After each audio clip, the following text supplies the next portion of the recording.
Welcome to the Longest Take podcast.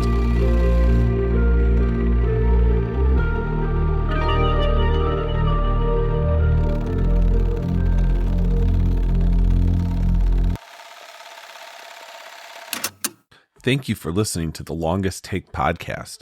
In today's episode, I am joined by Michael Pressman.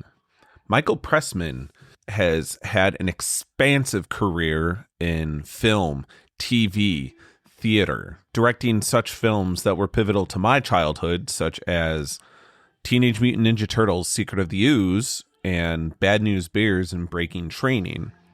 But you might have also recognized him as directing episodes of shows such as Justified, Chicago Hope, Law and Order, Chicago Med, Blue Bloods. He's been working for decades and has seen so many different phases of cinema, the media landscape, and everything in between. It was a great conversation, and I am very fortunate to have gotten the chance to talk to him. He's got a lot of insight, a lot of great stories, and I hope you enjoy our conversation. So, before I start with the questions, do you remember working with Jeffree Star on Breaking Training at all? I do very, very well. And if you want to jump into there, or when we get to Bad News Bears, I can talk about Jeffree Star. Did you know him? Not personally, but my brother, who was like a huge fan of Bad News Bears, he would actually exchange letters with Jeffree when he was a kid. It was really sweet, and I read that he passed away last year, which is really unfortunate. But I think he was only in those two Bad News Bears movies, and I don't think he really did much acting after that. No, he really wasn't an actor. I mean, I can jump on Jeffree Lewis Star, or actually, we'll save it. I wanted to mention that, like, it's another connection to my childhood with these movies is, you know, my brother used to, I wish I had more information about it, but yeah, Jeffree Star, he used to actually send us letters.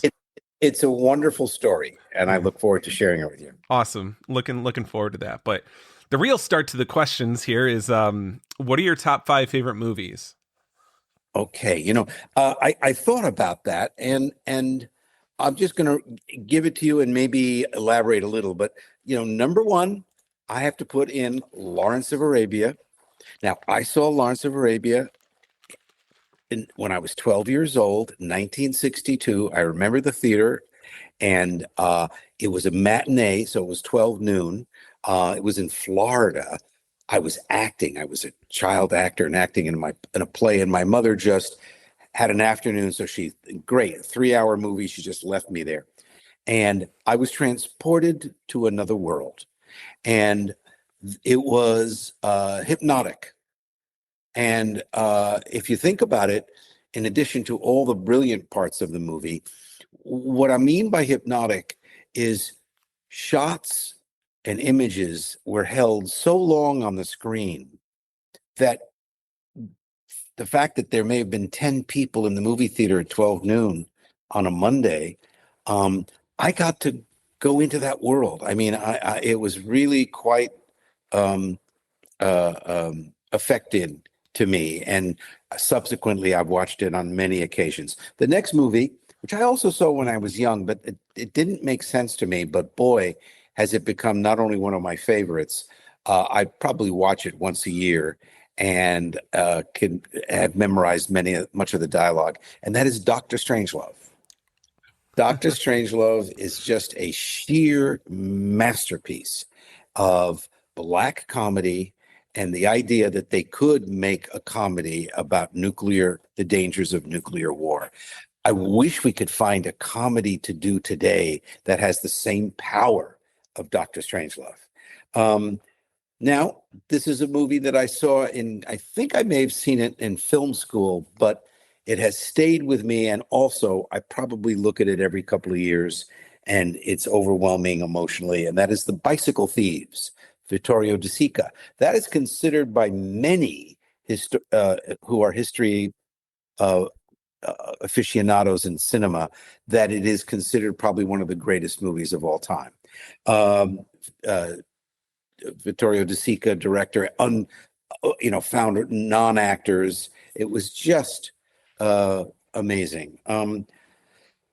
Another film from my teenage years. I remember where exactly I saw it. I must have been 15 or 16 at the New Yorker Theater on Broadway, which doesn't exist anymore in the 90s, was 400 Blows, the Francois Truffaut film.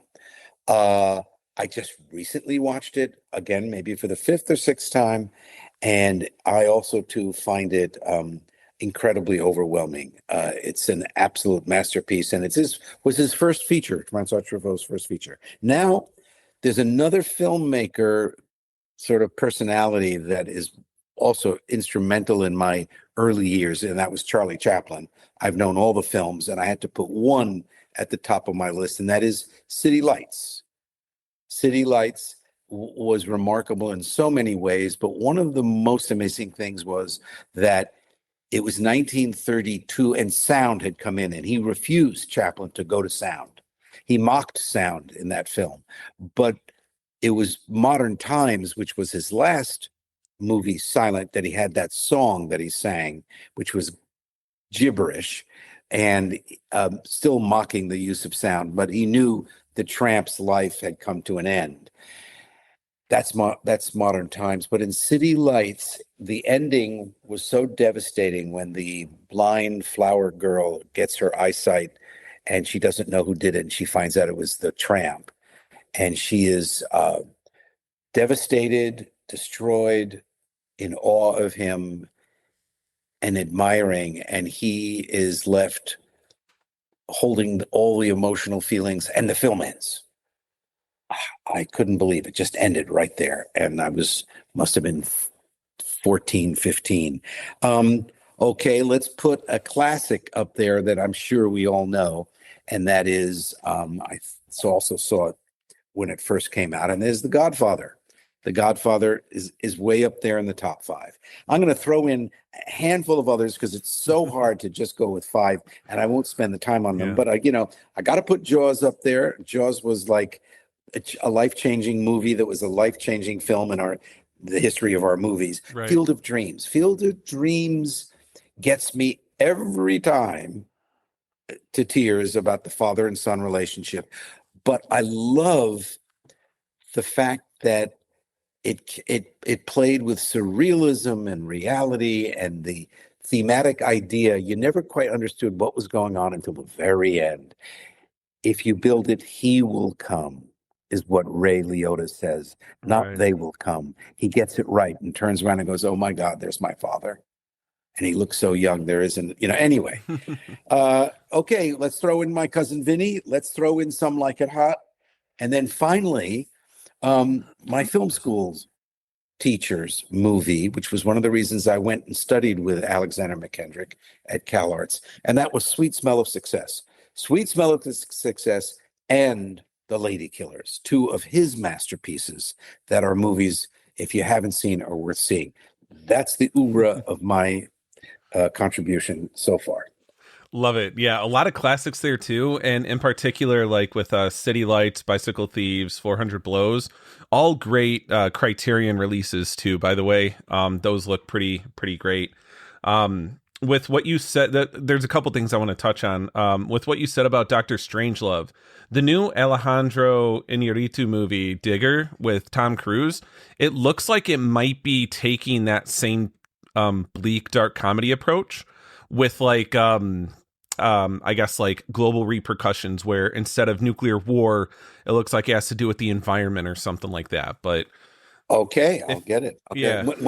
Has it just come out, or is it a while ago? Or No, it's coming out in a few months, I think, but the trailer released, so check out the trailer. But I totally got Doctor Strangelove vibes from it. Awesome. But I'm glad that you called out Field of Dreams as well, because as a child, that was another one, very baseball minded. Now I'm thinking about it with my with childhood here, but we made it a thing years ago to road trip to Iowa where they filmed it. And You did it. Yeah. Okay, my son and I just finished our 20th stadium. We're trying to get to all of them. We were in Philadelphia for the Home Run Derby, and we want to make it to Iowa. We've thought about it. I hear the tickets are insanely expensive, but yeah, and it's cool because you could also go to the the house, and you see like Correct. they still have the bench too, where um who was the actor? Was that Kevin Costner? Costner. Yeah. I think he did the initials or whatever. Yeah. I think they still have that. Hopefully they still have it, because Great. it's a museum, Right. at that point. But no, yeah, the really, really great list. And I'm glad you Yeah. got into the classics like Godfather and Jaws, because obviously those are, you know, Yeah. um, They're for me, the great thing is that I saw them when they first came out. I that mean, must have been incredible. yeah, which was mind blowing. I could throw another one in there, and it's still a great movie, but I don't put it on my list. Like I saw French Connection the first couple of weeks it came Oh out. wow. It grabbed you, and you couldn't breathe. You know what? Saturday Night Fever too. I mean, these are the movies that I went to opening weekends. As a lover of movies and wanting to see all the things that were going on, and there you have it. Yeah, just to be there at that time. The closest I could get with last year, Jaws was re-released in IMAX theaters, so I got to see it there.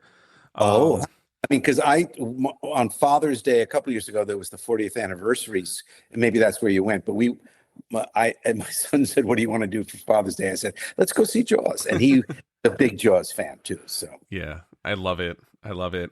You kind of touched on this, but going into this next question here, you've had such a long and immense career. Let's take it back to the beginning. What was your start into filmmaking, and how did it lead to your directorial debut, The Great Texas Dynamite Chase? well, you know, um, I had been making little films as a teenager with my father's Keystone 16 millimeter wind up camera that I would get 100-foot loads, and made these little movies. So, and I came from a theater family, so I was very much interested in the theater and went to Carnegie Mellon for acting and directing, but realized I couldn't make movies there. And there was this big ad for Cal Arts, and it was its first year, and I applied and I got in. Um, it was because of Alexander McKendrick, known as Sandy McKendrick, and he was teaching. And I wanted to study with a really great director, and I'm so glad I did. Uh, so it was 3 years immersive experience with learning the language of cinema, and he was a big um, a component of the director, connected to the writing and the grammar of film. When I got out of film school, you're thrown out into the real world, um, and it was overwhelming.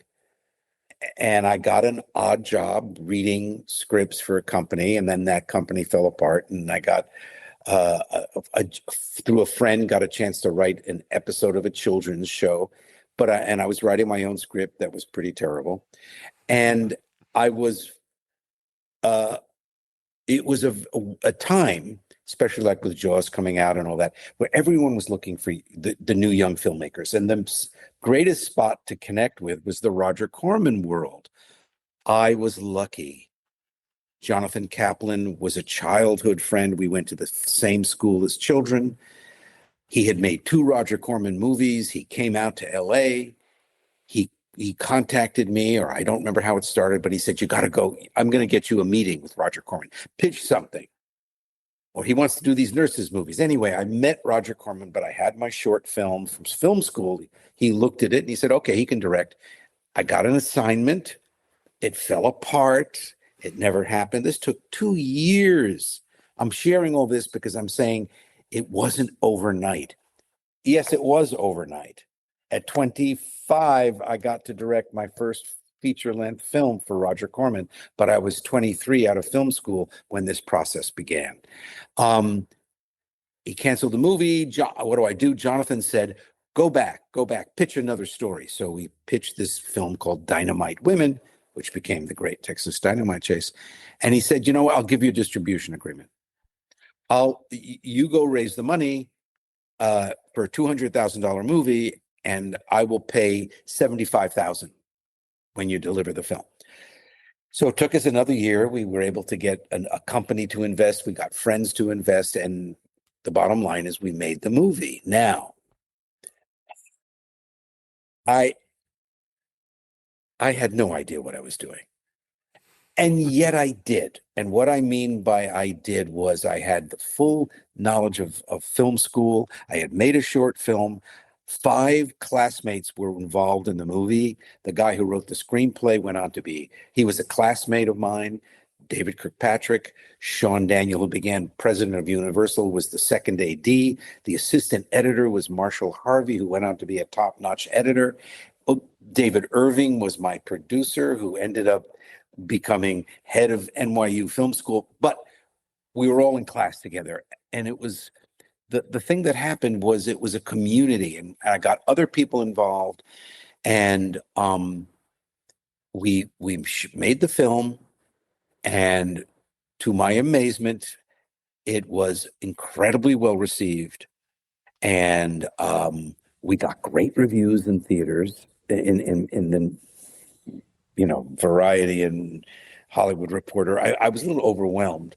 And then I got an agent, and the agent was able to show the film to studios. And one day he calls me and says, Don Simpson, head of Paramount Production, who ended up being Simpson Bruckheimer, just Wow. screened The Great Texas Dynamite Chase, and he wants to talk to you. Phone rings, no answer machine, no cell phone. I pick it up. He said he's going to call in the afternoon. I wait all afternoon. Hold on for Don Simpson. He gets on the phone. Is this Michael? I said, yes. He goes, I just watched Great Texas Dynamite Chase. I said, oh. He said, and it's terrific. I loved it. I would like you to come in and meet on the sequel to the Bad News Bears. Oh, wow. I said, oh, okay. So I hang up. I'm like in shock. I had seen the original at that point, and I thought the original was terrific. And I thought, how do you make a sequel to the Bad News Bears? This is terrifying. Then they send me a script, and the script was terrible. So I call my agent. I go, I can't do this. He said, he said, stop. So Jim Burkus, terrific agent, who went on to start U2 but he was a young agent. You can't not do this. You have to go to the meeting. You have to figure out a way to make this work. This is such a big break. I went, okay. I go to the meeting. I meet Don Simpson. I meet other people there. Thank God they have decided to hire Paul Brickman, who turned out also to be another incredible talent. Basically, start over with the script. Keep the premise that they go to the Houston Astrodome. And he did everything else. He added the father, the Kelly Leak story. He added Let Them Play. He added all those thematic issues of bringing them together. Anyway, that was the trajectory. And by the time I was 26, that movie. Oh, I'll tell you another little anecdote, which is in that very first meeting. Richard Silbert, who was another major executive who was in charge of this movie, said, okay, I'm going to let you know, you don't have Walter Matthau, you don't have Tatum O'Neal, you've got the team. The first film was an idea, became a wonderful screenplay. We made a movie, and it became a big hit. You're starting with a release date. It comes out in July. You have to start shooting in March. It is now December. You have 2.5 months to rewrite the script, get the locations, hire the additional cast, find the next Engelberg, because the first Engelberg became a thin boy who was once a fat boy. Uh-oh. So that was painful, and was like, okay, now we'll get to Jeffrey Lewis' star. They do a search. Marion Doherty, one of the great casting women of all time, says, I found the boy. She says, he's not an actor. He's never been on film. He looks perfect. You can get a performance out of him. I said, okay. So I meet, Jeffrey shows up in LA, and he's with his mother. He's, I don't know, 12, 13, he must be. He's so scared, but he's so sweet. And I think we have a nice conversation. And he says to me,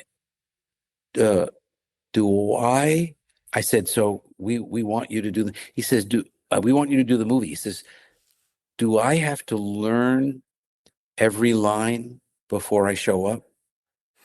And I'm thinking, no, no, Jeffrey, how we shoot the movie over a period of like, I don't know, 50 days or so. So we'll do little pieces every day. And he goes, oh, you don't shoot it all the way through from the beginning to the end, like in 1, 2 hours, and I have to know everything. I said, no, no, no, no, no. He goes, oh, good, good, good, because he was scared. Um, so he's wonderful. Now we're 3 weeks into shooting and he's relaxed and he's playing with the kids and he's funny. And I don't know, he just did great. And I see him in the hotel one night. He's coming back from the pool after shooting. And I'll never forget it. There he is, the sweet, chubby, adorable kid. And I said, Jeffrey, I got to tell you, you're doing great. And he looks at me like stunned. And I go, well, the people at the studio are watching the dailies and they just think you're terrific. And he goes, you you mean you take the film out of the camera? And I said, what do you mean? I said, I thought you wait until the film is over, like a camera, like a still camera. He said, you got 36 shots and then you print the film. You're taking the film out? And I said, yeah, every day we look at it. Okay. So this is how naive he was. Fade out, fade in. Bad News Bears Breaking Training goes out. It's a big hit. They're going to do the third one. They go to Japan. I'm doing another movie. I am in Hollywood at a Baskin and Robbins, and I run into 5 of the 6 kids from the Bears with their parents. They're all there, and it's a big reunion.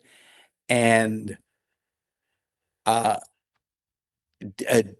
Jeffrey looks at me and goes, "It's great. The studio loves the dailies. They think it's terrific." And he's like, he's Mr. Know-It-All now, all of a sudden.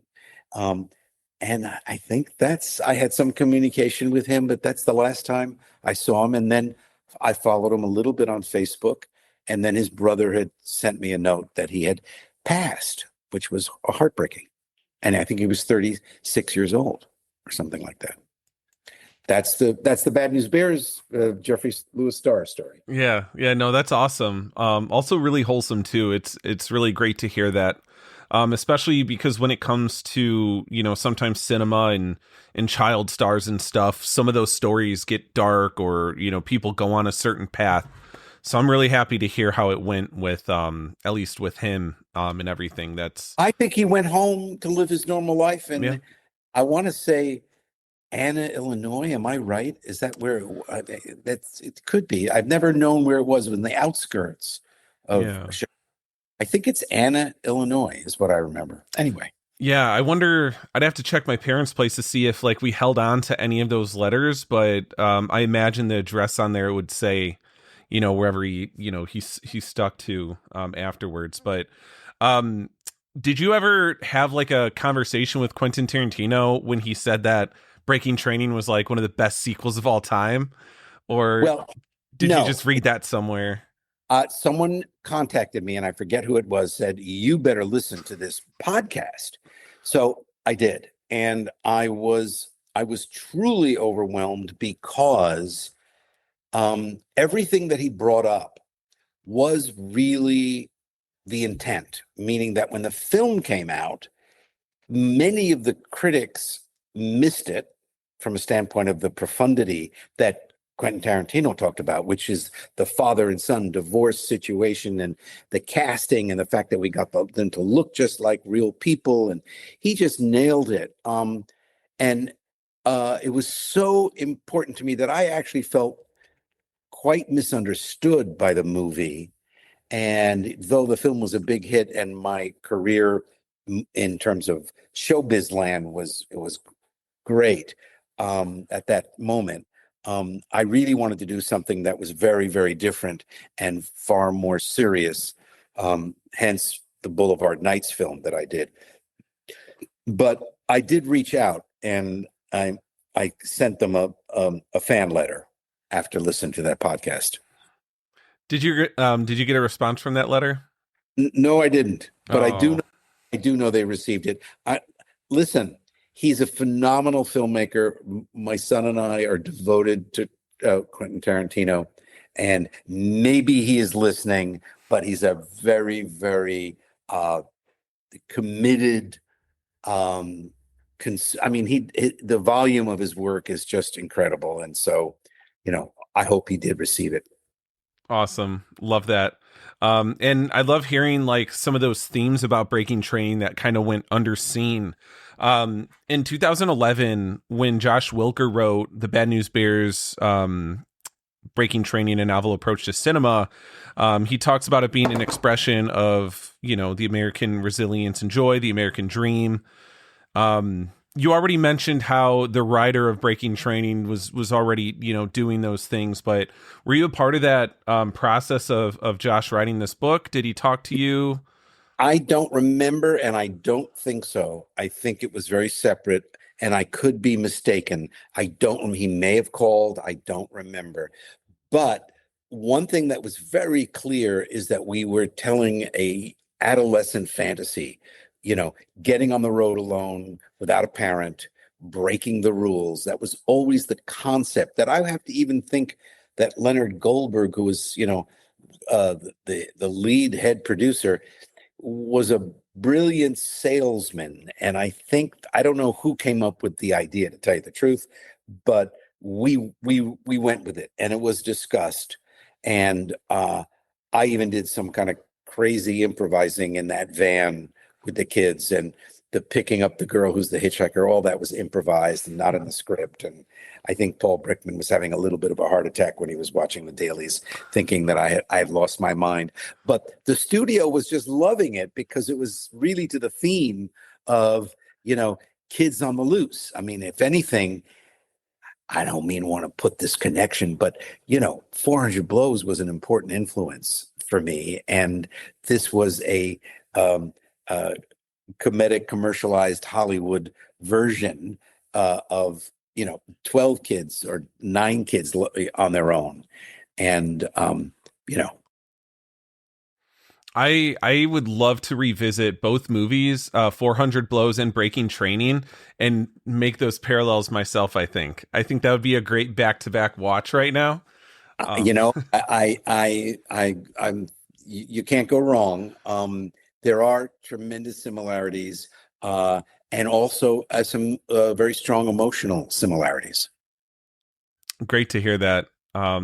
Yeah, because I mean, you wouldn't guess it, right? Just on the surface, Right. you're looking at Bad News Bears, the sequel, and 400 Blows. You're like, wait, what? Like, there's a connection there. Like, yeah, yeah. It's Well, Kelly Leak, in a funny way, could almost be an Antoine Doinel. I mean, he's alone. His family is broken. He's traveling alone. He feels disenfranchised. right. I love that. Um, Jumping ahead to another pivotal film of my childhood, um, Teenage Mutant Ninja Turtles: Secret of the Ooze. Couple things here. First thing is, how did that Vanilla Ice collaboration and music video come to be? And was that studio driven, or how did Vanilla Ice even come Um, into this? that was there was no studio. It was this independent company. Um, uh, um, I'm forgetting the name of the company. Something Golden Harvest, and run by several people. And I don't remember who had the idea.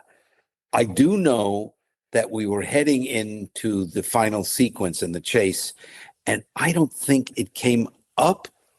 May have been in prep, or it may have been 2 weeks into the shooting. Now, I have to say, the film shot for 75 shooting days, 2 units. So I would shoot a section, and then I would owe maybe 5 shots, 10 shots that were all storyboarded, that were action pieces, like, Michelangelo flies through the air and lands. And that would be done by the second unit. I would be on a different stage. I'd come over, I check it, I go back. It was wild. I think they scored Vanilla Ice either in the last few weeks of prep, because then we got the song. Um, about the first or second week of shooting that because they pre-recorded it. Um, Go Ninja, go Ninja, Yeah. go. Yeah. And I came up with the idea of the dance. And I contacted a choreographer I knew from LA who came out, Myrna Garwin, and I sort of wanted simple moves, and she really made this very elaborate disco kind of thing, and I just went with it. Uh, Vanilla Ice, and I forget his real name, and maybe you do know his real I name. think Robert Van Winkle or something like that, Yes, right? Yeah. he was very engaged, very game, because he had to not only, I think he was with us for 3 days at that location. And I had to shoot all the coverage and and then I had to have him act in reaction to Toka and Razor and all that. But that was pretty much it. It's turned out to be one of the high points of the movie again. But I didn't know. I didn't know. I didn't know what we were, you know, I was so um in the center of all this and just trying to stay afloat that I didn't see what's going on outside. Now, I did have one contribution to the promotion of the film. And in fact, I think it's online on YouTube or something, which is they were trying to figure out. I remember I was in a meeting about how do we promote this and make it different. And I said, if you're coming out like March 26th, I think it's the same weekend the Oscars are coming out. Why don't we contact Barbara Walters and she wants to interview the Turtles? And they were like, "Are you serious?" I said, "Try, I don't know, try." They called. She loved the idea. She came out in December because we had wrapped. We had a whole day with her because we had to shoot it the way we shoot everything with the Turtles, which is it had to be pre-written. It had to be with puppeteers doing the faces off camera, Mm-hmm. and then we would dub the voices later. And what happened was an accident occurred while we were doing it, which was we had a rig for Donatello for tears to come out of his eyes when she was going to ask about his past and his childhood. And the thing broke and gushed.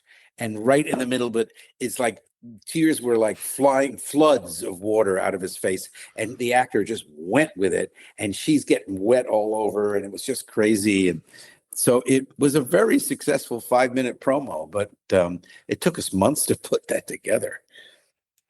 That's I need to try to find it because I don't think I had seen that before, but that sounds amazing. I love that. Yeah, I don't know. Someone else I know found it. If I could find out where they found it, but check it out. Barbara Walters Ninja Turtles. It may come up. Yeah. I look myself. I'll look for it. Um so when it came to Taka and Razor, right? Is Yes. that so? Okay. Right. Yeah. Were you a part of that conversation, and do you know why Bebop and Rocksteady weren't able to be No, used? I came in very late. The script had been written, though I did work with Mm. the writer. And yeah, I was informed that we weren't able to use Bebop and what's the other character's name? Because I never dealt with Rocksteady. Rocksteady. And they had come up with the names, and um, uh, Todd Lundgren, the writer, had written the Toka and Razor. And when I was hired, Toka and Razor was being built in England. So we all flew to England to see the state of Toka and Razor, and they were showed us. And then I stayed in London, and we brought out the cast, and I worked with the puppeteers, and I did literally a full week of rehearsal, not in the outfits, but rehearsing the scenes. And I have video footage of that. But one of the things that had happened was the first one had, I don't want to say it went out of control because it was a whole new format to work in, but everything took twice as long and the budget doubled. And I know that they were freaked out. And so one of the things that I brought to the movie is we were going to stay on schedule, and we did. So I proceeded to do a lot of prepping and planning and figuring out what happened. And it was not the lack of any incompetence with the first film. It was just that they were groundbreaking a new genre and a new style, and that would take time. So it was a gift to us, but and in addition to that, I think we got double the budget because the first one was so successful. So it turned out to be, a gift to us in making the sequel. And there was also a desire to go lighter, more comedic, and I kind of channeled my Three Stooges, uh, Marx Brothers influence. Yeah, I definitely could see that. When it comes to staying on schedule, I mean, there's an efficiency to that, right? Do you think that a lot of what you've learned as a filmmaker, you could attribute it to the Roger Corman school of filmmaking, like the way that they kind of churned films out back then? Do you think that being around that helped you, you know? No, I'll tell you where I really got it. Um, as I continued to make feature films, and I made like six Mm-hmm. before I started doing television, um, the budgets got bigger, the shooting schedules got longer, I got less pressure to shoot more than 2 pages a day and shoot 2 scenes, and I got spoiled. Mm-hmm. And then all of a sudden, because a couple of movies were not successful, and that's the way the business is. Doctor Detroit was not a financial success or financial well received, though it's also become a bit of a cult favorite for so many, and I'm proud of that film. Um, Those Lips, Those Eyes, which was a sweet special movie, was failed at the box office. Boulevard Nights was pulled. I was not in demand, and I got a television movie, and I got another, and I got another, and I went, you know what? I'm going back to school. I'm getting paid to tell stories with a 18-day or 20-day schedule, and I had to make it work. Once I mastered that, I started sort of learning the technique of economy. And there were many directors in the business who were role models. I would say that Sidney Lumet was one of the great economical, masterful directors. Sometimes it's the difference of shooting one less take per setup per scene. If you've got 6 shots in a scene, 6 pieces of coverage, and the scene is 1 minute, and you shoot one less take, that's 6 to 10 minutes of that scene, and you've got 4 scenes. There's your hour, and you can. It started to become a challenge and an exercise to embrace the restrictions, and that's my whole approach in directing television episodes. Is that what happens in television episodes? Is time is not your enemy. Time forces a creative solution. You've got to think on your feet. You've got to think fast. You've got to, get to the point of a scene. You've got to, and I use this analogy. I say a television episode is like a pencil drawing, and a pencil drawing is an art form. And what the pencil drawing is you really got one thing to say. In that 40 minutes, you've got an idea, and everything stems from the idea of that story. A television movie is a watercolor. It's a movie, but it's got fluid brushstrokes, and it isn't that depthful, and it doesn't go far. A movie for a movie theater is an oil painting, and it's a true work of art, and it's the most rewarding, challenging, fulfilling experience. Today, it's all confusing because you've got movies streaming on television, and you've got miniseries that are amazing, that are movies times 6, and then you get movies that are getting lost. I, it's a very confusing time, but maybe we are at a moment of inflection where the content is grabbing the audience again. Obsession, back rooms. I mean, Who would guess that? Now I know I've been hearing that, like with Backrooms, they had a big TikTok following and or a big Instagram as well, but I think it was TikTok. I don't know exactly, YouTube maybe, but they're all of a sudden realizing, gee, there's maybe many new ways to learn how to promote a movie, and maybe the audiences that are there and ready to return. COVID played a very big role in the direction of where distribution went, and for a long time, you know, movies just weren't. You weren't going to the movies. Right. So I wonder if that, that, I mean, obviously that played a key role in, people looking at YouTube and that being their source of entertainment for a while. It already was, but with COVID, I mean, people weren't able to go out and make the stuff and it was very limited. So people were on their phones. YouTube's one of the biggest apps to have on the phone. And that just, it grew from Right. there. But yeah, I But mean, also, the TVs are bigger and better. mhm. We have a remodel of an apartment that we've been waiting for, and you'd think I'd have the best and the greatest, but I'm, just like everybody else, having my 36-inch TV from the last 10 years, and it's a Sony. But I went to Best Buy and I went, I'm getting the 55-inch with the Sonos sound, and it's $350 TV.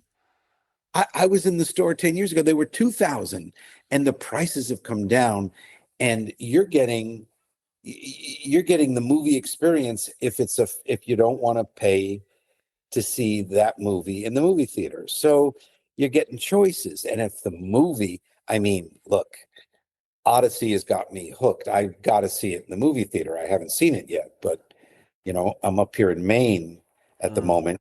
There ain't no IMAX, and I'm going to have to wait. Have you seen it yet? Yes, I have, and I saw it Friday, and it was at it wasn't IMAX, it was a Super EMAX, which is Imagine Theaters do it. It's a huge screen, but it's not that IMAX ratio. I have tickets for tomorrow morning at like 7:40 in the morning. There's a 70 millimeter IMAX close by, so Oh, I got tickets for it. Lord. Oh my Lord. You know, I'm not in love with IMAX. I hope it works. I assume it's going to work for the movie. But have you found it a little distracting in some of the movies that you've seen, or Not not anymore. That it's like one of my main. I like seeing super screen at Marcus, Emax at Imagine, and IMAX. I'm obsessed with just having like the big picture. The thing that bothers me and distracts me is I've done 4DX before, and 4DX is the one that moves the seats. They spray water like mist. oh, that's no, that That's didn't too apply. much. Yeah, yeah. But no, IMAX is. I've always loved IMAX. Oh, That's like my main way to see it. wow. But with the Odyssey, I'm looking forward to it because it, and that's something that I think, kind of what you're talking about with Backrooms and Obsession, and now the Odyssey, the way you get people back to theaters is like spectacle in a way, whether it's, a $750,000 movie like Obsession that is just super great and people, it makes so much money, or you have the Odyssey, which is like this, Nolan crafted, incredible practical film that people Yeah, have to see it in 70 mil, a- absolutely, absolutely, absolutely. So I'm okay to see it in 70 mil if I'm Yeah. okay. Yeah, because it's even I'll have to really see it myself what the differences are, but there's stuff online, they show pictures of like the ratio and how much of the picture it shows in the 70 mil, the IMAX 70 mil, normal theater. There's stuff you could find online that shows it. I just have to see it for myself to see if I notice a big difference. Um, Okay, but I'm okay. looking forward to it because I love when digital projectors came around. I thought I was younger. I thought that was like a better look for them. But since then, every time there's like a 35 millimeter showing or 70 mil showing, I love watching those so much more in a theater. Absolutely. So I just saw, because there was a revival of a very specific movie here, Cinema Paradiso. Have you ever seen that movie? It's an No. Italian. an Italian film about a little boy who works in a projection booth in a small town in Italy, and his life is about threading the films from movies. And it's I'm not doing the film justice. It's a masterpiece. It won Best Foreign Film. It's a, check it out. Yeah. Do you Being a remember who directed it? No, because I can look it up as we're talking, because the it wasn't one of the famous guys that I was aware of. And I think it's a kind of semi-autobiographical movie. Did you saw it in a theater, you said? I did. And I think it was projected, directed by Giuseppe Tornatore. Um, and have you ever heard of him? No. And I brought up his IMDb here. The only movie that I recognize is Cinema Paradiso. I've never watched it, but that very popular movie. I will say that the score, which is the Morricone score, is half the movie. It's amazing. It's the most beautiful score of his I've ever seen. Well, now I have to watch it. I did not know that he scored it, and he was one of my favorite composers of all time. He will cement that for you when you see this, because I think he's genius too. But it was beyond. It was the movie. The score is half the movie. It's amazing. That sounds great, and I hope that it was projected on film, because I love there's a couple theaters in Chicago that I like going to now, and Music they'll get Box Music Box. They just created a new auditorium, so that's really cool. So now they have 3 auditoriums instead of just the 2. Really? Wow. Are they doing well? Because I remember I went to see a movie from the 1950s there called Sudden Fear, starring Joan Crawford.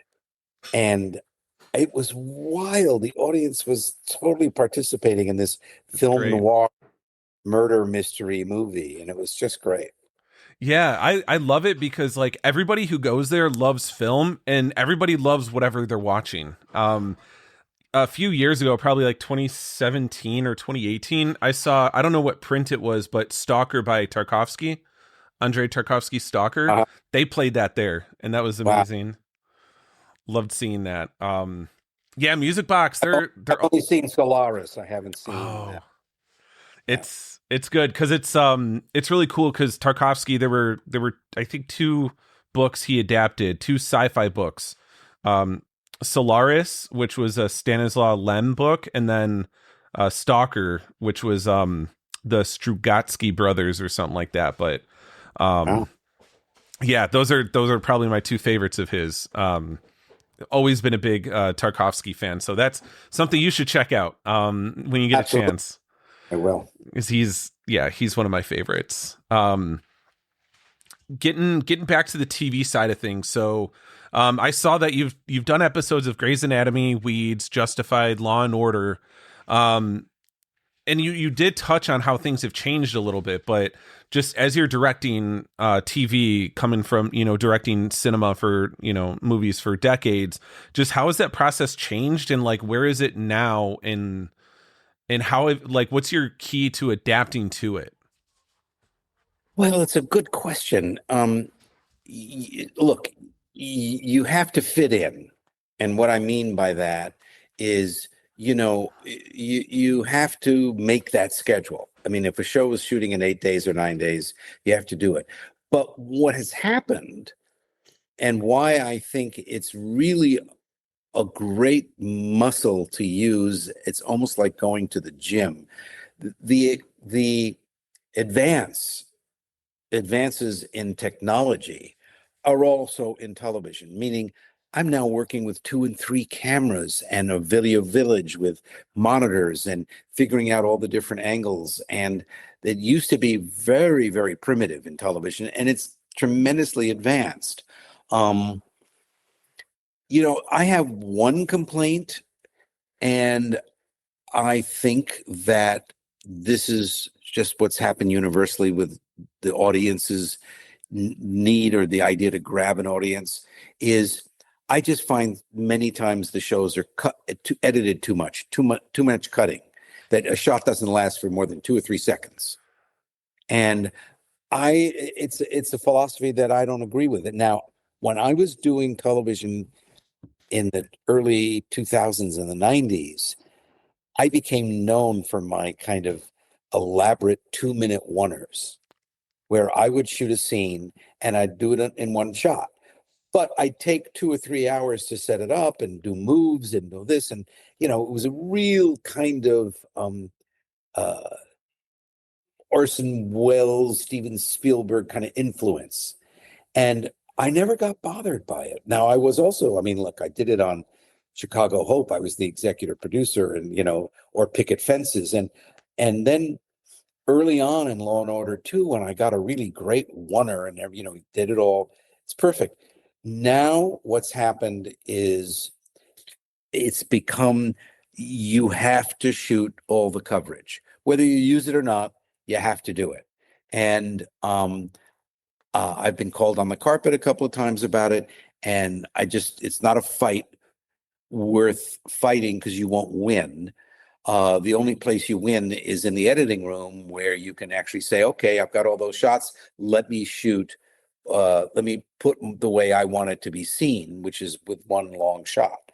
But that's, to me, one of the big changes. And it reminds me of something that is a throwback to the earliest days of the studio system, which is a director mostly on the B pictures, because the A directors could do whatever the hell they wanted.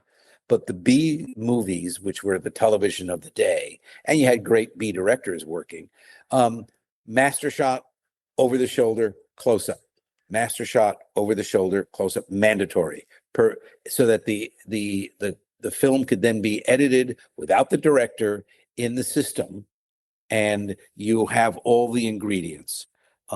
That's what it feels like a little bit today, even though you get some great work. Now, I also have to say that with the best of the best of the miniseries, they're doing it like movies. That's a real art. And, there are some series that are just spectacular and beautifully shot. I'm thinking, as we're talking, one of the great ones that my wife and I absolutely loved and watched all 4 seasons, and it's like I was watching an Italian movie every hour I saw it, was My Brilliant Friend. And I don't know if you've seen that. It's based on these books. It's this two young women who grow through the years, and it's their relationship, and it's all about growing up in poverty in Italy. And every episode is like watching the neo-realist cinema from the 40s in Italy. I felt like I was watching a Rossellini, De Sica, Fellini movie every episode. Pretty much the same director, I think, too. Anyway, an amazing series. What? It was beautifully shot just recently and very, very current and funny, and is Margot's Got Money Troubles, which is from David Kelly. And I worked with David, and I'm very close to him, and it's almost like I think it's one of his best things. He too gets so involved in what he does. Sometimes he doesn't know what he has. And I remember we saw the first 2 episodes and said, this is amazing. I even think they're going to take the Emmys, but that's neither here nor there. Anyway. Yeah. No, I definitely, I too love that you could get these miniseries and these shows that are literally it's several movies in one season, right? But I'm very happy to hear. By the way, the 2 episodes, the 2 series or 3 series that I did that felt like movies to me was Justified, where I had tremendous freedom on Justified and felt like I was really shooting a movie. And I loved Weeds. That was pretty special. I was really left alone. Sneaky Pete, almost like a movie. And the last one is escaping me. Oh, Damages. It really felt like it was, I'm in cinema time. So that was exciting. Yeah. And that's great to hear too. That not all of it is so, like as you were saying, with more restrictions in the way that the process is. I'm very happy to hear that you like oneers, because if you didn't notice by the Longest Take podcast, that's because I have like an obsession with oneers in movies. I Every time one happens while I'm watching a movie, I'm just like, let's go. Do you have any favorite? Because I have a couple of favorite Yeah, ones. yeah. So I have like a whole list of it. Let me do one of my Yeah, yeah. favorites because Let me hear yours first. okay. I love this amazing oneer in Henry the Fourth Part One, the Kenneth Branagh Henry the Fourth Part One. It's the after the speech of the St. Crispin's Day, and the soldiers are singing, and he's carrying the dead body, and the camera's following him, and it goes. I think it's about 2.5 minutes or 3 minutes. It's remarkable. It's Yeah. remarkable. So that's the one that comes to my mind. There's a pretty great oneer in Jaws when the big argument with the mayor, between Roy Scheider, Richard Dreyfuss, and Murray Hamilton, and they're going around and staged beautifully. Yeah. Um, That's what I love and about Spielberg's oneers is it's like you're watching theater because everybody has their blocking where they're supposed to go, and it's amazing. yep, yep. And then so I'll just go through the list of oneers that I could think of off the top. You, you, Um I Am Cuba, Soy Cuba. It's an older one. A very early example of a oneer, and I think they used a crane for it too, which looked amazing. Russian Ark from the early 2000s. wow. Um, have you seen Russian Ark? So it's kind of like it's like a documentary in a way because it takes place at this museum, and you follow this character through these different rooms in the museum, and there's a bunch of people in each room that are acting out like a point in history or whatever, but the whole thing's done in just one take, and it's probably around 90 minutes. Wow. um there are Well, now t- it is it who did Kenneth Branagh direct 1917? Who directed Sam 1917? Mendes and yeah, 1917 is another one where it's not a But true oneer, they but did it, but that was the intent, very long takes in between. Yeah, yeah. right? And also the one with Michael Keaton at the Birdman, theater. Birdman, yeah. And that's Alejandro Inarritu, who is doing that Digger movie I told you with Tom Cruise. Oh, great, great. That's another good one. TV shows like True Detective in season one. There was a Yes. What about that amazing miniseries that about the boy, the British series? Adolescence. Yep, yep. Now Adored that. Yeah. that was true oneers. They didn't cheat. They didn't do the 1970, body wiper and that kind of stuff. That was it. That lived in real time. Yep, and I oh my That god, I admire that show. And the second episode, the behind the scenes is incredible because you're at the school, and then just seeing behind the scenes how they pass it off to like a crane or a drone, and then they pass it back off to another cameraman. It's just like I adore oneers because it restricts you, but it allows you to be so creative with how you do the scene. And it can be efficient because instead of setting up all these different angles, you do it all in one take, right? And boom, there You're you right. go. Well, I mean, I was just talking with a writer producer, Michael Chernuchin, who we had worked together, and I had a old version of the terrible digitized copy of an episode we did together, and I said, um, the uh, the last 3 minutes is all oneers. I just took the slates off. And he had no idea. And I said, Wow. and you know what happened was I had a sequence at a prison, exterior prison, where David Caruso and the other actor are walking away from the guy who's yelling at them. And I was going to start on a crane, and then I was going to cut to the dolly, and then we're going to do coverage. And I had a wonderful line producer, and we had a schedule, and it was the afternoon, and we had to wait 2 hours for night. And Vahan Musikian, wonderful line producer, said, if I get you a steady cam here, I can get somebody here. You can do it as a oneer. And I went, what do you mean? He said, well, start on the crane. The guy can walk off the crane, then he can move back with them, and then he can move around the car, and we did it.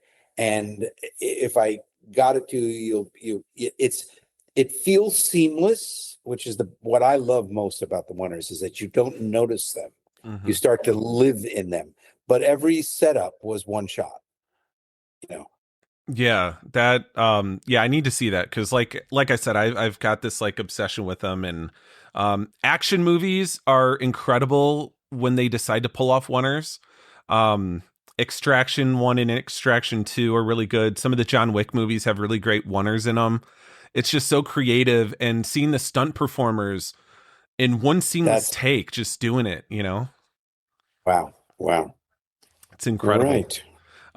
So something I noticed on IMDb that I wanted to ask about because I didn't see Yeah, anything. I noticed yeah. Yeah, so About Fink. yes, Sphinx. So is this something that you're working on? Is it something that fell Well, through? we've been working and working. Joe Guilford wrote a great play. I got to direct it in LA. I think it's a great movie. He's written a draft. We're working on it. We haven't gotten a lot of traction. He's now got a horror movie he's about to get made. I've got another screenplay I've written that I'm actually, fingers crossed, have some financing, and that may happen, and I'm going to return to the movies and you'll hear about it. That's all I want to say. I can't say Okay. anything more, Yeah, but that's it's fair. a comedy. But I'm, I think I'm ready to go back into the changing world of movies because um, it, the, it's harder than it's ever been, and yet the field is wide open. And the cream can rise to the top. And let's put it this way: you make something really special, it'll get traction. So, Absolutely. Yeah, and when was the last time you made a movie? Um well, the last movie I made was my last independent film that I funded myself for $300,000. Took every extra money I made off an incredible deal on a TV series. It was called Frankie and Johnny Are Married. Great winners in that one. And it's about putting on the play Frankie and Johnny and the Claire de Lune. And we got distributed by IFC. DVDs were made. I got won awards at festivals. I got great reviews, and nothing much happened. And when I and so I pursued a world in the theater and moved to New York, got to direct a Broadway revival, Come Back Little Sheba, and then you know started getting hired on the episodes, Law and Order, SVU, Blue Bloods. Then I was the showrunner on Blue Bloods, and then I moved to Chicago for 2 years and did Chicago Med. So I let things take me where they took me, and I'm now sort of redirecting my path at this late game because why not? You know what I mean? yeah. Yeah, and I love hearing that too because I think that going back to the just film art form, I think there's so much for someone like you who's you've been around for a while. You've learned so much, you've been through so many different eras of film. It would be Yeah. amazing to see just what you're gonna do now. I can't wait to see that. Yeah. Well, I hope you will. Yeah. So how does crowdfunding, and I'll let you go here in a little bit. My final question is, where do you see yourself in 5 years? Which at this point it sounds like making a movie, but I'm curious to know, what does like funding a film look like for you now? Like, Well, it's a really good question because I'm really a little stunned that this screenplay that I wrote has gotten the kind of response, and it's positive because I think I've hit an interesting subject. So it's telling me, and I'll give a little away. It is about a loosely based, fictionalized version of the marriage that I have with my wife that we met so many years later after some divorces, but we actually knew each other as children. And so I tell the story with flashbacks and flash forwards. And then the dramatic question is, is it too late to take a chance and risk? And I cannot believe the responses I'm getting to the script. So that's telling me something. And before I even started doing the hunt, I was approached, and it looks, knock on wood, it all happens. But the what it seems like is, and this is where I now have to go to get this movie made, is it still seems like it's a star-driven world. But if you've written something that really could be attractive, there's a lot of stars out there who would like to work and work for their less than their fee, because they want to do good roles. And if the movie screens are returning, I think that's even more appealing to actors. um I I'm wide open. I'm directing a play at the Goodman Theater in March, called Night Mother, which is a revival. Hasn't been seen in 20 years, and Esapetha Murkison starring in it, who was the star in Come Back Little Sheba. And um, so I'm really wide open, but I don't want to get hoodwinked into doing something that, becomes easy. Right now, I've been doing it. Look, I have no complaints about what's gone on in my career. I'm blessed and lucky, and the fact that I am just turned 76 and I'm got all this energy, I don't know how to explain it, but here we are. Love So hearing I that. I'm going to keep working until they won't let me. Yeah, and if you think about it, I mean, Clint Eastwood just properly retired, I read, and he's 96. So so you have And 20 more years if you want. right, and is Mel Brooks, isn't aren't they making a sequel to uh, Spaceballs? Yeah. baseball? Yeah, he's 100. Yeah, so that's the cool thing about cinema is like you could keep doing it as long as you want. And you absolutely. And now with the technology, if I can't get it financed and I want to spend 10 grand, and I'll get the iPhone at 4K, and I'll capture images and I'll put it together on a computer.